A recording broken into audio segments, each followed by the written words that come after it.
My name's Elijah, and I help solo founders and small startups make better videos for their software products. And today I want to talk to you about how you can make videos that build trust, prove the value of your product, and ultimately convince people to buy your thing. So you've built a software product and maybe even started putting together a company or a team to distribute, support, and maintain it. But now you've got the biggest mountain to climb, which is marketing. And I've been there so many times, it's not even funny.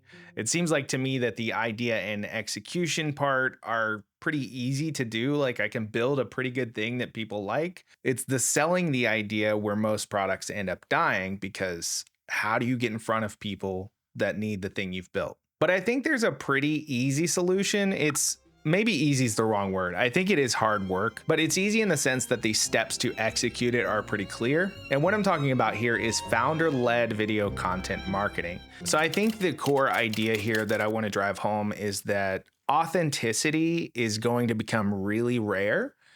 And if you can use it to your advantage, I think that it can really help your efforts in getting your product into people's hands. Because basically every website can have videos that look like they're shot in a high-end studio with a huge budget. But I think as that gets easier to do, everybody's going to have the same exact approach, because I saw this with Screen Studio, which we'll talk about later. It's a screen recording software. Basically, Screen Studio came out and it made it super easy to create super polished screen recordings. So you've definitely seen these if you've ever looked at software demos. So you'll see like the window that they're demoing doesn't take up the full screen. It's a little bit smaller and there's like a cool background behind the window.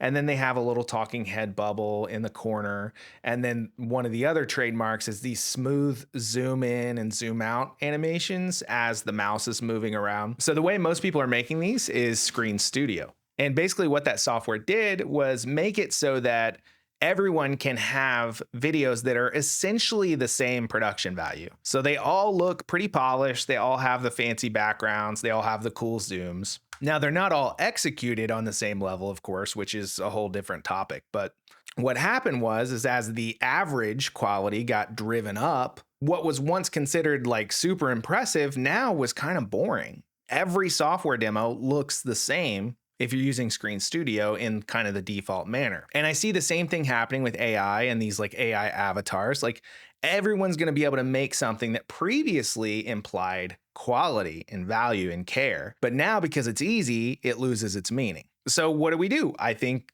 we have to differentiate, right? And that's where solo founders and small startups can really leverage the fact that you built the software, you care about your customers, and you're excited about the thing you want to sell to them. And you know, as a founder or a leader in a small startup, that your customers are the key to your growth. So you have to be really respectful of their time and attention. And by creating authentic content, I think you can prove that you care about them in a way that the vast majority of startups are not going to do. Plus, to be completely honest, if you built this product, you're the best advocate for it because you know the pain points that you set out to solve and you know why you were excited to start building it in the first place. And as long as you hold on to that and can convey it, I think the excitement that you have for your product can become infectious. All right, so let's move on to some more technical stuff. I want to talk about screen recording first, because for software products, it's kind of like setting up your studio and you need to get it right. So for me, I've had the best luck getting high quality screen recordings, especially resolution wise using Mac. And I think it's because the pixel density is much higher. Everything just looks much more crisp and clean when I record on my MacBook rather than trying to record on Windows or something like that. So make sure you have a high resolution display and go ahead and do a couple of test runs to make sure it looks really nice. Especially if you need to zoom in at all, make sure your resolution is high enough to support that. Now, as for recording your screen, you can use a lot of different stuff. If you're on Mac, QuickTime has like a built-in screen recorder, but I've heard that that can have frame rate issues, which is then another hassle you have to deal with. I haven't used that method myself. I have tried OBS. It works, but I wasn't super happy with it. I'm sure that there are some tweaks you can make to get good quality out of OBS for screen recordings. I just wasn't able to do it. And ultimately, Screen Studio, which I talked about earlier, made it so much easier that I've just continued using that. It's also not super expensive. I think their lifetime deal is gone now, but I think it's like $20 or $30 a month, which this content you're creating should generate much more value than that. So it's totally worth it. But I would say turn off all the fancy stuff. Turn off automatic zooming, turn off the background, like make sure your screen recording is actually the full size of the screen and not, padded. I would turn off cursor effects unless you're doing a tutorial in which it's really important for people to be able to follow your cursor. Just make it as basic as possible. And also when you're recording, turn off your camera capture because you do not want to try, especially if you're new to creating this kind of content, you don't want to try to narrate while illustrating something on the screen.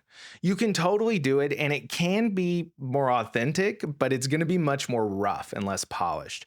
And what we're shooting for here is a balance between polish, which I think implies care. The more polished it is, the more care you put into the thing, as long as it's actually something you did and not like an AI generated video. So we're shooting for like a balance, right? So we want it to look like you cared about what you were doing and not like it's something you just slapped together while sitting in an airport terminal or something. So my recommendation is to capture your screen, capture audio because you're going to need to know what you were doing on the screen later, but it's not going to be your final audio. So don't worry about making it perfect. The key here is just to get something recorded and to remove all the barriers. So you don't need to be perfect. You can edit out mess ups. Your narration doesn't need to be perfect. Your expressions on your face don't need to be perfect. If you're trying to get all of those things perfect in one take, which Screen Studio, the only downside is you can't like pause and restart a recording. So you do have to do it pretty much in one take. Getting all of those aspects right in one take is really, really hard and takes a lot of practice. And so if you try to do that from the outset, especially if you're new to this, it's going to be really discouraging. So I like to break it up into pieces where I have more control over each individual piece and more focus on each individual piece so that I can get each one right and then composite them all together later. Now, a couple things when you're recording the screen, try not to have crazy, fast, jerky mouse movements. Screen Studio will actually smooth this out for you, but I don't too heavily rely on that. I like to know the flow of what I'm going to show before I start recording. So do a couple of dry runs, know where your cursor needs to move. And if you mess up and you know you're going to have to make an edit, just don't move the mouse for a minute. Figure out where you're going to go next, then move the mouse. The other thing that's really important is not to have like confusing backtracking. So if you're demoing like a configuration option in your software, you don't want to have to go to like one menu and then be like, oh, actually we need to go back to this menu and change this thing first, then we can go back here. Don't do that. Make sure you know the logical flow so that you avoid backtracking and therefore avoid confusion. And while you're doing this, even though you're not going to use this narration in the final video, go ahead and talk about what you're doing. And I'll tell you why this is important in a minute, but talk about what you're doing and capture that audio. Then once you're done recording, fire up Screen Studio and edit out the mess ups. This will cause Screen Studio, which this is one of my favorite features that they have.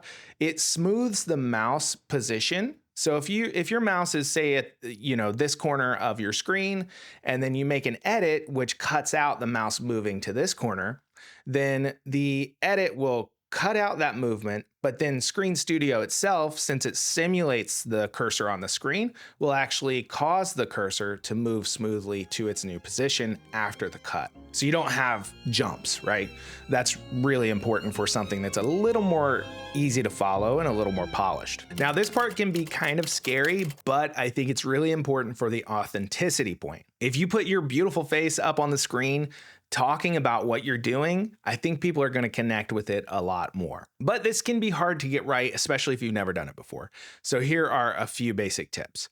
First, make sure your audio is super clean. You want to make sure there's no like wacky sounds going on around you. If you're in like a noisy apartment building, maybe find a closet or something with a lot of clothes hanging to reduce outside sounds and also reduce room reverberations. It doesn't have to be perfect, but make sure there aren't distractions from what you're saying. You also want to speak clearly and slowly enough that people can follow what you're talking about. Now, if you're creating an ad, you might want to be a little bit faster. If you're creating educational content, you can slow down. And if you're using a built-in mic on your laptop, make sure you're not banging on the keyboard and your desk and stuff while you're recording, because that will get picked up in the audio and it doesn't sound good. Try to have like a lot of light, because you can record with just your ambient lighting, your kind of soft white lighting, it just won't look as good. Now here I'm using a studio light, which is nice, but not everybody has it. Not everybody has the room to set it up. So what I would do is position myself maybe in front of a window. You want your eyes to be visible. You don't want to be too shaded. And if you have kind of a messier background, either find like a clean wall to be up against so that that's all you can see in the background, or just darken the background a little bit so it's less emphasized. But I would definitely not use the artificial blurring that you would see in like a Zoom call or something. I think that that just cheapens the whole thing and also makes it look like you have something to hide, honestly. Once you've got your lighting and everything set up and you're happy with the way it looks, again, it doesn't need to be perfect because we're shooting for authenticity, but we also want to balance that with care and make it look like you cared a little bit about how it looks. You do need to know what you're going to say. So you have two options here. You can take the screen recording that you did and you can actually transcribe the audio to text. Then you can turn that into a more focused script.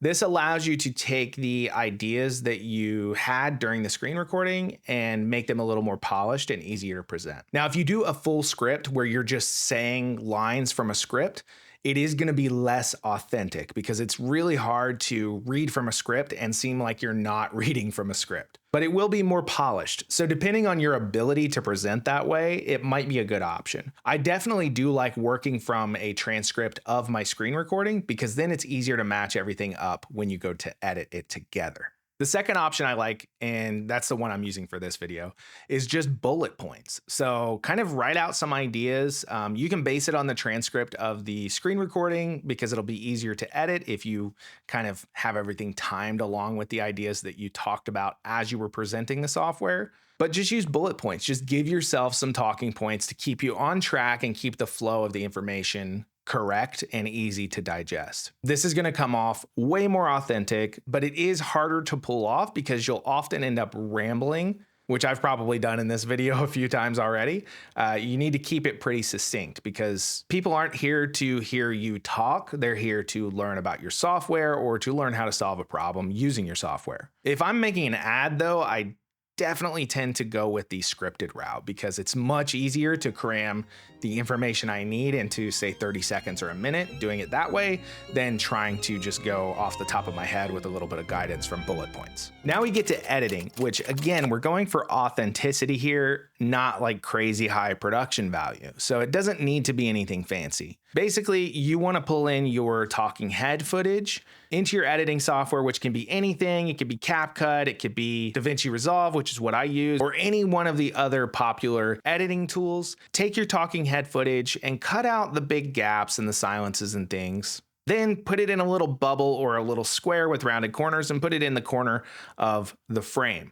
Make sure that your talking head isn't going to cover important details. If it is, make sure it moves for a moment so that people can see the interface that you're trying to show them. Ultimately, the only reason your face is in here is to give people something to connect with on a human level. You don't want it to get in the way of the actual information you're trying to convey. Once you have your talking head footage all edited, you can pull in the screen footage and kind of match it all up. If you based your talking head script or bullet points on the narration from the screen recording, your timings should line up pretty nicely. I find that I often have to speed up or slow down certain segments of the screen recording to make sure it matches up with my talking head narration, but usually it's not a lot of tweaking required. If you don't want to do that, because that's a slightly more advanced editing technique, it might require a paid editing software to do. You can actually just cut to your full frame talking head for portions where you need to cut between segments of your screen recording. So say you go from